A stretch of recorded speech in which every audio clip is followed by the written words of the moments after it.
hari ini tim pengacara Kang Emil, Kang Ridwan Kamil, ada Bang Muslim Butar-Butar akan menyampaikan seperti apa perkembangan terakhirnya. Untuk tempat dan waktu saya persilahkan kepada Bang Muslim.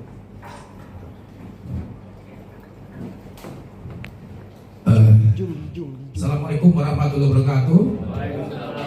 Sebelumnya saya ucapkan minal aidin wal faizin, mohon maaf lahir dan batin. Terima kasih teman-teman media semuanya yang telah hadir. Teman-teman media yang saya hormatin, holding statement yang kami sampaikan pada hari ini tentu bertujuan pertama mencegah disinformasi yang lebih lanjut yang dapat merugikan para pihak. Yang kedua, menyampaikan langkah hukum apa yang kami ambil mengenai adanya kasus ini, kemudian menegaskan posisi hukum terkait kasus ini, kemudian memberikan klarifikasi. Itu tujuan daripada holding statement kami. Nah, baik teman-teman, kami bacakan holding statement tim hukum Ridwan Kamil. Mudah-mudahan tim holding statement ini mampu menjawab semua hal-hal yang ada di media sosial sehingga bisa selesai dengan baik. Satu, menindaklanjuti perkembangan isu mengenai klaim pihak tertentu yang mengaku memiliki anak dari klien kami, dari Bapak Ridwan. Kami ingin menegaskan bahwa klien kami telah membantahnya, menyampaikan bahwa klien kami tersebut, klaim tersebut tidak benar dan merupakan fitnah yang keji. Itu yang pertama.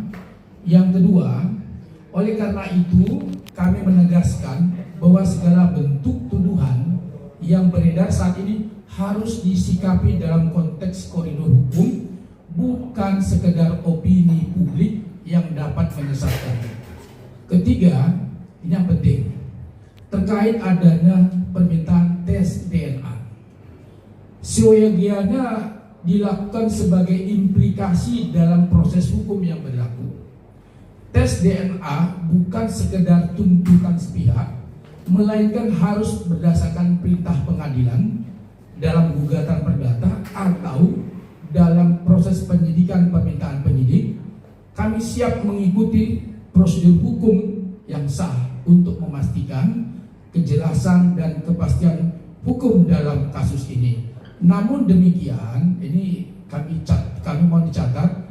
Namun demikian, jika kedua belah pihak, Pak Ridwan Kamil dan LM, meminta atau menjalankan tes DNA sepakat tanpa perintah pengadilan, saya tegaskan, kalau sepakat tanpa perintah pengadilan, maka Ridwan Kamil siap melakukan tes DNA kapanpun dibutuhkan dengan mengajukan permohonan ke DVI Mabes Polri. Jadi itu kami garis bawahi ya. Keempat, tes DNA hanya salah satu bukti ilmiah yang tentu wajib didukung bukti-bukti lain, saksi dan dokumen lainnya. 5, oleh karena itu kami mengajak semua pihak menahan diri dari spekulasi yang dapat memperkeruh situasi serta menghormati upaya-upaya penyelesaian masalah ini melalui jalur hukum. 6, kami selaku kuasa hukum telah menyampaikan tanpa mengurangi rasa hormat agar pihak yang mengklaim isu dimaksud untuk menyampaikan bukti-bukti otentik tersebut, karena negara kita ini negara hukum.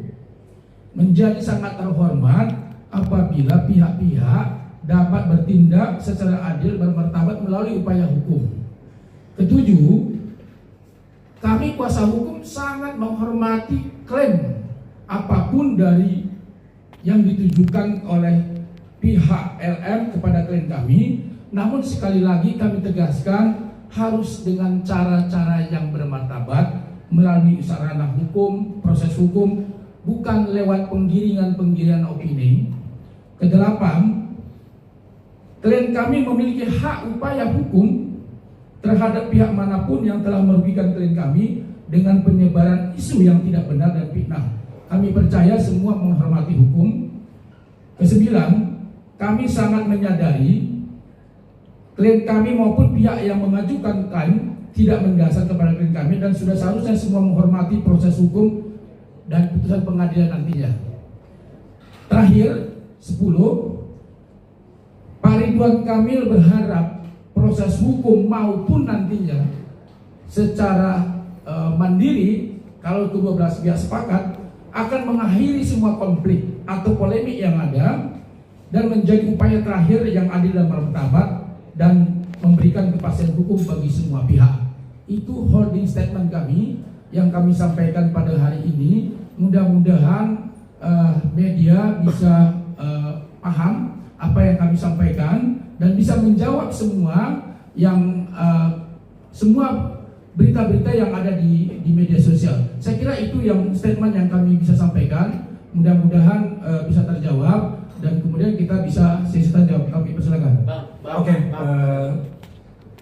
kita akan buka sesi pertanyaan. Untuk sesi pertama kita buka 3 pertanyaan dulu. Tolong teman-teman sebutkan nama dan medianya ya. Ini yang paling. Langsung aja bang. Yuk. Abid dari Kumparan bang. Kumparan Abid ya. Abid ya, bang. Jadi tadi kan diomongin soal upaya-upaya hukum, tapi nggak dijelasin apakah ini udah dari RK-nya sendiri ada upaya hukumnya tuh apa gitu? Apakah melaporkan ke polisi atas pencemaran nama baik atau gimana gitu? Udah ada belum sih? Kalau emang belum, kenapa enggak bang? Apakah emang ada hubungan antara Pak RK dengan wanita ini gitu? Terus saya mau nanya juga ini soal responnya Ibu Atalia itu setelah mengetahui ini ada nggak sih bang kayak respon-respon yang diberikan oleh Ibu Atalia?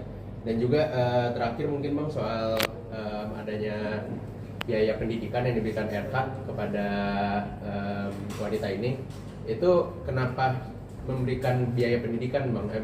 Emang apakah wanita ini berhak mendapatkannya gitu atau gimana bang? Itu aja sih bang. Terima kasih. Oke, langsung jawab aja. Baik, mengenai tadi pertanyaan apakah ada hubungan RK dengan LM? Pak RK sudah menjawab dan sudah membantah secara tegas. Jadi saya tidak perlu mengulang lagi Pak, karena beliau sudah membantahnya. Kemudian mengenai hubungan Bapak dengan Bu Atalia, sampai saat ini hubungannya baik-baik saja. Kedua belah pihak, ibu maupun bapak, menjalani rumah tangga dengan baik, dengan harmonis. Ibu Atalia menghormati proses hukum yang ada, kemudian memberikan support kepada bapak. Jadi kalau ada polemik-polemik yang di luar yang berasumsi spekulatif, tolong supaya itu tidak disampaikan. Kenapa? Karena bapak dengan ibu sampai saat ini menjalani proses ini dengan baik, dengan tenang, karena ini adalah ujian. Tidak ada rumah tangga yang tidak ujian. Saya, teman-teman semuanya pasti punya ujian, punya masalah dalam rumah tangga. Tinggal masalahnya itu berat atau kecil. Nah, ini kemungkinan ini besar masalahnya. Nah, tinggal ujian ini dihadapi dengan tenang dan ibu dan bapak menghadapinya dengan tenang. Kira-kira begitu jawabannya. Jadi Bu Atalia juga nggak percaya dengan tuduhan ini Pak? Sampai saat ini Ibu Atalia tidak percaya dengan tuduhan ini. Saya kira gitu. Soal biaya pendidikan Pak? Biaya pendidikan Pak? Gimana? Biaya pendidikan. Itu tidak ada. Ya. Jadi saya komentar tidak ada ya. Oke, jadi artinya membantah kalau Pak RK pernah memberikan. Tidak ada. Nah Pak, kalau emang nggak ada hubungan itu, kenapa nggak lapor polisi Pak? Pencemaran nama baik. Pencemaran nama baik Itu akan kita lakukan secepatnya dan itu sedang kita proses. Jadi kami kan sudah sampaikan tadi ada upaya hukum yang akan kami lakukan dan upaya ini sedang proses yang mudah-mudahan secepatnya akan kami lakukan. Oke, Bang, izin Bang. Ya. Fikri dari Hotkeys Indosiar. Bang, kalau Abang tadi kan bercerita bahwa hubungan antara Pak Eka dan Bu Cinta itu tidak ada masalah. Tetapi kenapa pada saat Lebaran diduga mereka berpisah sholat idnya di tempat yang berbeda? Itu yang pertama ya Bang. Yang kedua Bang, terus ini meluruskan aja Bang, itu benar-benar mereka sudah berpisah rumah, pisah ranjang atau seperti apa? Dan yang terakhir Bang, anaknya sendiri itu Lebaran di luar negeri. Apakah karena memang dia malu dengan gosip yang beredar tentang bapaknya atau gimana Bang? Itu aja Bang. Itu kita bantah soal yang berbeda biasa. Jadi bukan berarti indikasi soal yang berbeda rumah tangganya hancur, itu nggak ada. Jadi kalau soal berbeda ya mungkin jalan satu sana itu sesuatu yang wajar. Saya pun dengan istri saya soalnya berbeda. Jadi itu nggak ada masalah, Mas. Jadi indikasinya bukan karena sholatnya berbeda maka rumah tangganya bermasalah. Itu sama sekali tidak benar. Termasuk dengan anak juga tidak seperti itu. Ya, ada lagi pertanyaan? Bang, mungkin terkait dari kan bisa dibilang kan PRK sendiri kan menampik bahwa adanya hubungan terhadap LM sendiri. Nah, LM sendiri beberapa waktu lalu sempat memberikan beberapa bukti-bukti di story-nya dan juga adanya bukti rekaman permintaan sejumlah uang juga, itu mungkin seperti apa, Bang? Terkait narasi-narasi permintaan uang yang ada di media sosial ya kalau tidak salah ya, yang kalau salah 2 miliar atau berapa tuh ya. Sekali lagi kami sampaikan, narasi-narasi yang ada di media sosial itu hoax, tidak ada. Sumbernya tidak jelas, dari mana asalnya, siapa pelakunya juga tidak ada. Jadi kalau ada permintaan 2 miliar dari LM kalau tidak salah ya kepada Pak RK disebutkan di dalam media sosial itu, sekali lagi kami tegaskan itu hoax. Apalagi yang beredar voice, narasi-narasi yang ada di media sosial itu juga hoax. Kenapa? Karena dugaan kami itu adalah penggunaan artificial intelligence. Artinya menggunakan suara dari diduga LM mungkin dengan RK, suara-suaranya kemudian dinarasikan. Nah, itu juga salah satu kelemahan daripada artificial intelligence. Jadi itu adalah tidak benar. Itu jawaban kami ya. Masih. Terkait bukti-buktinya Pak yang selama ini bisa dibilang tuh di-upload dari pihak LM sendiri gimana nih, Pak? Semua bukti-bukti yang disampaikan oleh LM semuanya itu kami serahkan kepada penyidik semuanya. Biar nanti penyidik yang akan melakukan pemeriksaan semuanya. Saya kira itu ya. Abang, itu kan di klarifikasinya Pak RK disebutkan kalau beliau pernah bertemu sama wanita ini 1 kali ya. Itu katanya kan untuk bantuan biaya kuliah. Nah itu tuh maksudnya boleh diceritain nggak sih Bang, itu pertemuan sebenarnya apa? Apakah wanita ini mengajukan bantuannya, bagaimana, seperti apa tuh pertemuan ini, gimana bisa terjadi? Ada cerita? Saya tidak berkomentar mengenai itu pertemuan karena itu sudah dijawab dalam klarifikasinya Pak RK. Jadi saya dalam konteks ini hanya dalam konteks konstruksi hukum.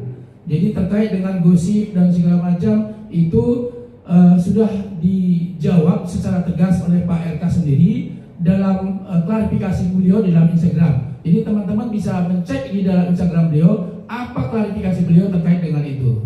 Saya kira gitu. Tapi antara keduanya kenal dari mana Bang? Gimana? Antara keduanya ini sampai bisa bertemu kenal di mana? Awal kenalnya di mana? Terkait dengan kenal, saya kira Pak RK sudah menjawab Mas di klarifikasi. Jadi silakan dicek aja di klarifikasinya. Bang, saya pegang klarifikasi di sini, masih baca gitu. Di sini masih banyak hal yang bisa dipertanyakan gitu soal permasalahan 4 tahun lalu. Di sini tidak terjawab juga permasalahan itu apa gitu. Pertemuan perkenalan itu dari mana? Di sini tidak dijelaskan. Jadi kami menanyakan lebih lanjut, mumpung Abang ada di sini, mungkin bisa dijelaskan hal-hal yang bisa dijelaskan di sini, Bang.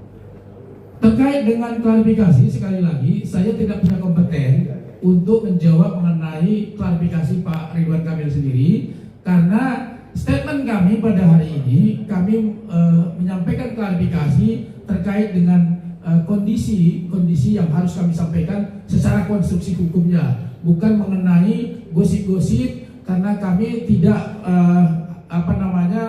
kami tidak mencampuri urusan gosip-gosip, karena hal itu sudah dibantah secara tegas oleh Pak Ridwan Kamil di dalam klarifikasinya, dan itu menjadi patokan kami. Kira-kira gitu. Ada lagi teman-teman? Pak, Isa sendiri bilang kalau ada perjanjian kalau akan membiayai anaknya sampai kuliah, tapi 8 bulan terakhir tidak dibayarkan. Mungkin seperti apa? Terkait itu ya kita belum lihat datanya ya.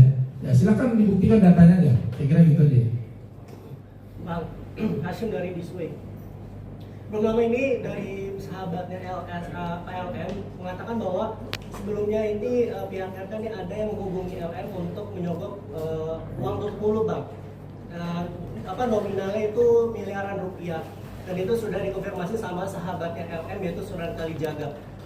Mungkin klarifikasinya seperti apa Bang dari pihak RK sendiri, apakah memang udah ada tindakan itu kepada LM untuk menutup mulut LM ini sendiri untuk disogok miliaran rupiah itu Bang?